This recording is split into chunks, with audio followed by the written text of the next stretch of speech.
Avin Scott Simmons के बारे में पता लगाने के लिए डिटेक्टिव हैरी डॉन से होटल ताज मिलने गया था। उसने अविन को सोफे पर बैठने के लिए कहा और खुद भी उसके पास ही सोफे पर बैठ गया। अविन चुपचाप बैठा था। उसे समझ नहीं आ रहा था कि वो बात कहाँ से शुरू करे। तभी हैरी ने उससे पूछा, so tell me what's the matter. ये सुन अविन ने अटकते हुए कहा, मैं यहाँ स्कॉट सिमंस केस में आपकी हेल्प करने आया हूँ। फिर उसे एहसास हुआ कि वो सेम चीज इंग्लिश में बोलने लगा। आई मीन इट्स ओके, मुझे हिंदी आती है। अविन ये सुन थोड़ा हैरान हुआ। हैरी की हिंदी वाकई बहुत अच्छी थी। हैरी ने उससे कहा, वैसे हेल्प से तुम्हारा क्या मतलब है? अविन ने फिर अटकते हुए उससे बोला, एक्चुअली मुझे मिस्टर सिमंस से कुछ काम है। हैरी ये सुन थोड़ा सा फ्रस्ट्रेट हो गया। तुम हो कौन जो तुम्हारे साथ काम करूं? Are you a detective? Harry का ये सवाल सुन अविन थोड़ा सा घबरा गया। वो मन ही मन बोला, ये तो मुझ पर ही डाउट करने लगा। क्या सारे डिटेक्टिव ऐसे ही होते हैं? उसने कोई जवाब नहीं दिया तो हैरी ने उसे फिर पूछा, mister Desai, are you a detective too? Avin ने गहरी सांस ली और कहा, no, I am not a detective. उसका ये जवाब सुन हैरी अपनी जगह से खड़ा हो गया। वो ऊंची आवाज में बोला, तुम डिटेक्टिव नहीं हो देन? तुम्हें किसने कहा कि यहाँ आकर मेरा टाइम वेस्ट करो? Do you know who am I? उसके मुंह इतनी फर्राटेदार हिंदी सुन अविन खुद से बोला, ये अमेरिकन तो इतनी अच्छी हिंदी बोल लेता है। मैं बेकार में ही इससे अब तक अंग्रेजी झाड़ रहा था। अब इससे हिंदी में ही बात करता हूँ, कम से कम मेरा कॉन्फिडेंस तो बना रहेगा।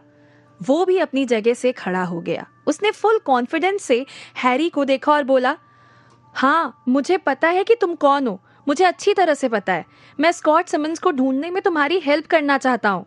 हैरी ने उसे घूरा। So do you want to make money? Avin ने कहा, नो, मुझे तुमसे कोई पैसा नहीं चाहिए। ये इंडिया है, यहाँ किसी भी मिसिंग पर्सन को ढूंढ पाना बहुत ही मुश्किल है। Think about it. ये सुन हैरी इरिटेट हो गया। उसने अविन से कहा, मिस्टर देसाई, मैं क्वालिफाइड डिटेक्टिव हूँ। दुनिया की ऑलमोस्ट सारी कंट्रीज में अपनी सर्विस देता हूँ। मेरा अपना नेटवर्क इंडिया में भी है। I don't need your help. तभी किसी ने डोर नॉक किया। हैरी ने अविन को घूरा और कहा, प्लीज लीव नाउ। ये सुन अविन खुद से बोला, अविन बेटा, इस अमेरिकन के आगे तेरी दाल नहीं गलने वाली। अब तुझे खुद ही डिटेक्टिव बन स्कॉट सिमंस का पता लगाना होगा। तभी हैरी ने आगे बढ़ डोर ओपन कर दिया।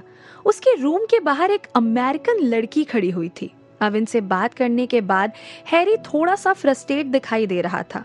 उस लड़की ने उसके चेहरे के एक्सप्रेशन नोटिस किए और पूछा, is there any problem mister Harry? Avin Harry के ठीक पीछे ही खड़ा था। उस अमेरिकन लड़की को देख वो मन ही मन बोला, लड़की तो बहुत सुंदर लग रही है। इंडियन कॉस्ट्यूम में तो ये बिल्कुल बाबी डॉल की तरह ही लग रही है। तभी हैरी ने कहा, no, someone is trying to involve me in mister Scott's case. ये कह उसने पीछे मुड़ अविन को देखा। उस लड़की की नजर भी अविन पर गई। अविन अब ऑकवर्ड फील कर रहा था। वो मन ही मन बोला, लगता है ये मिस्टर हैरी की पार्टनर है। मुझे इससे भी बात करके देखनी चाहिए, शायद बात बन जाए। वो फुर्ती से उस लड़की के सामने आकर खड़ा हो गया। उसने उस लड़की को अपना इंट्रो दिया। I am Avin Desai. I am here to talk to you guys and see if we can cooperate with each other. वो लड़की अविन की इस बात पर कुछ रिएक्ट करती इससे पहले ही हैरी ने अविन से कमांडिंग और ऊंची आवाज में कहा, तुम समझते क्यों नहीं हो? मैंने कहा ना जाओ यहाँ से। हैरी ने ये बात अविन से बहुत ही ऊंची आवाज में कही थी, जिससे उसके बगल के रूम नंबर 108 का डोर ओपन हुआ और वहां 4 पहलवान जैसे दिखाई देने वाले अमेरिकन आदमियों ने हैरी के रूम में आकर अविन को घेर लिया। उन्हें देख अविन घबरा गया। वो मन ही मन बोला, तो इसने अपने साथ बॉडीगार्ड्स भी रखे हैं। उसने हैरी से कहा, मैं समझ गया, ये सब करने की कोई जरूरत नहीं है। हैरी ने उसे खा जाने वाली नजरों से घूरा। तभी वो लड़की बोली, mister Harry, this Indian man will be helpful, let me talk to him. उस लड़की की ये बात सुन हैरी बुरी तरह से चौंक गया। उसने थोड़ा जोर से कहा, miss Lucy, he is not a detective. Avin ने लूसी को स्ट्रेंज लुक दिया। वो खुद से बोला, तो इसका नाम लूसी है। यू आर लकी अविन, हमेशा लड़कियां ही तेरी हेल्प के लिए आगे आती हैं। लूसी ने हैरी की बात सुन कहा, तुम यहाँ मेरे फादर के मिसिंग केस को सॉल्व करने आए हो। ये लोकल पर्सन हमारी हेल्प करना चाहता है तो मैं इसकी हेल्प लेना चाहूंगी। लूसी की बात सुन अविन मन ही मन बोला, ओह, तो ये लूसी मिस्टर हैरी की क्लाइंट है, उसकी पार्टनर नहीं। ये अच्छा चांस है अविन, लोहा गर्म है, हथौड़ा मार दे। उसने जल्दी से कहा, यस मिस लूसी, मैं पूरा कोऑपरेट करूंगा, स्कॉट सिमंस केस हैंडल कर लूंगा। लेकिन तभी हैरी ने लूसी से कहा, miss Lucy, don't trust this Indian, you know very well my reputation in our country. ये हमारी कोई हेल्प नहीं कर पाएगा। ये सुन लूसी के चेहरे के एक्सप्रेशन चेंज हो गए। उसने हैरी से कमांडिंग आवाज में कहा, thank you mister Harry investigation के लिए। इंडिया आने के लिए हम लास्ट 2 वीक से यहाँ हैं, लेकिन अब तक ना तो स्कॉट के बारे में आप मुझे कोई हिंट दे पाए हैं और ना ही मेरे डैड के बारे में। I want this person to cooperate, you should not be any problem with my decision. ये सुन हैरी ने अविन को घूरा, फिर उसने कुछ सोच लूसी से कहा, ऑलराइट, आई अंडरस्टैंड। ठीक उसी वक्त लूसी ने अविन को अपना कार्ड दिया और कहा, this is my contact number, you can call me any time. Avin ने उससे वो कार्ड ले लिया और मुस्कुराते हुए बोला, थैंक यू मिस लूसी, फिर वहां से चला गया। उसके जाने के बाद हैरी मन ही मन सोच रहा था, वेरी स्मार्ट, पता नहीं ये बिना पैसों के इस केस में क्यों इंटरेस्ट ले रहा है, मुझे पता करवाना पड़ेगा। लूसी अपने रूम पर जाने को पीछे मुड़ी तो हैरी ने उसे टोका, मिस लूसी, तुम्हारे डैड जिस होटल में रुके थे, मैं अभी वहां इन्वेस्टिगेशन के लिए जा रहा हूँ, तुम आना चाहोगी मेरे साथ?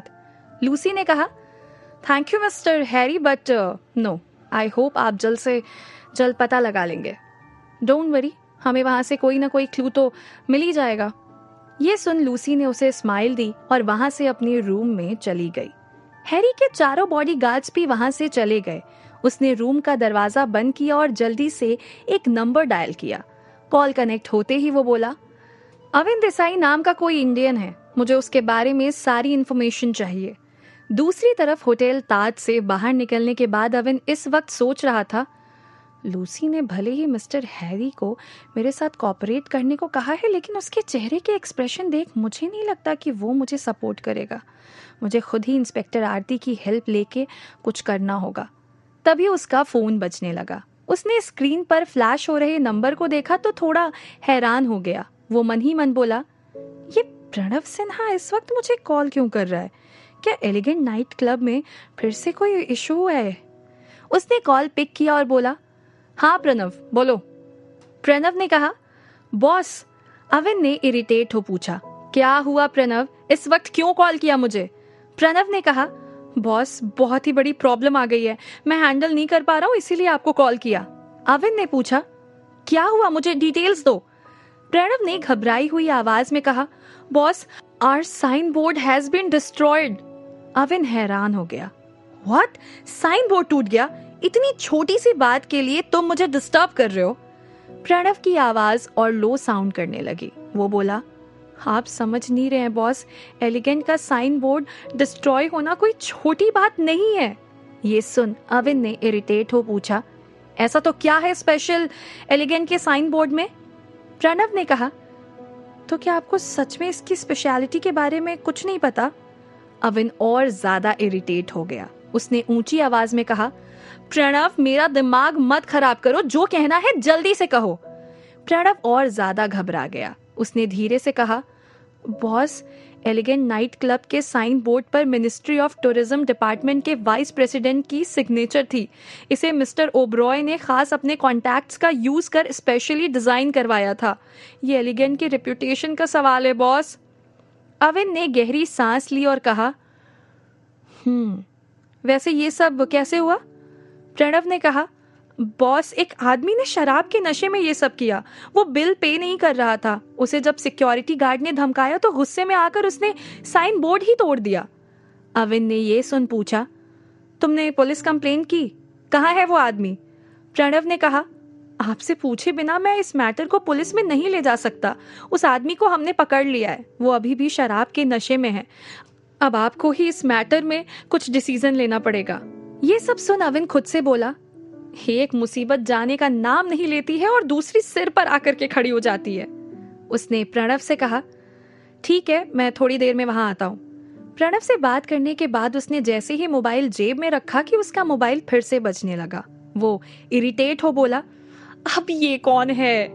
उसने स्क्रीन पर फ्लैश हो रहा नंबर देखा और कहा, माइकल डिसूजा, इसे क्या काम पड़ गया मुझसे?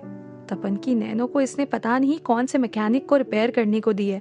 साला मुझे खुद की बाइक होते हुए भी टैक्सी के पीछे पैसे बर्बाद करने पड़ रहे हैं। उसने फोन उठाया और कहा, हाय ब्रो, कैसे याद किया? माइकल ने कहा, यार अविन, उस दिन रेस्टोरेंट में तुम्हें एक बात तो कहना भूल ही गया था। नेक्स्ट मंथ हम लोग ग्रेट गैम्बलिंग शो में पार्टिसिपेट कर रहे हैं। उसके लिए एक और कंडीशन है। अविन ने हैरानी से पूछा, मैं तो केवल तुम लोगों के लिए ही वहां जाऊंगा। पर्सनली मेरा उसमें कोई इंटरेस्ट नहीं है, फिर भी बताओ क्या कंडीशन है? माइकल ने कहा, उस इवेंट में पार्टिसिपेट करने के लिए तुम्हारे पास कम से कम 5 स्पोर्ट्स कार होना जरूरी है। अविन ये सुन चौंक गया। उसने कहा, क्या मजाक कर रहे हो? अगर ऐसा है तो फॉरगेट इट, मेरा स्पोर्ट्स कार खरीदने का कोई इरादा नहीं है। गैम्बलिंग इवेंट में पार्टिसिपेट करने के लिए तो बिल्कुल भी नहीं। माइकल ने उसे सजेस्ट किया, don't worry, you will still participate. 5 sports car का अरेंजमेंट करना मेरे लिए कोई बड़ी बात नहीं है। अपने डैड की ही तो प्रोडक्शन यूनिट है, बोलो कहाँ डिलीवर करूं? अविन ने मन ही मन सोचा, ये भी अच्छा मजाक कर लेता है, ये फेंक रहा है तो मैं भी इसे लपेट ही लेता हूँ। उसने हंसकर माइकल से कहा, एक काम करो, एलिगेंट नाइट क्लब में वो 5 स्पोर्ट्स कार थोड़ी देर में डिलीवर करवा दो। माइकल ने उसी अंदाज में कहा, alright, they will be deliver immediately my friend. क्या होगा जब अविन एलिगेंट नाइट क्लब पहुंचेगा?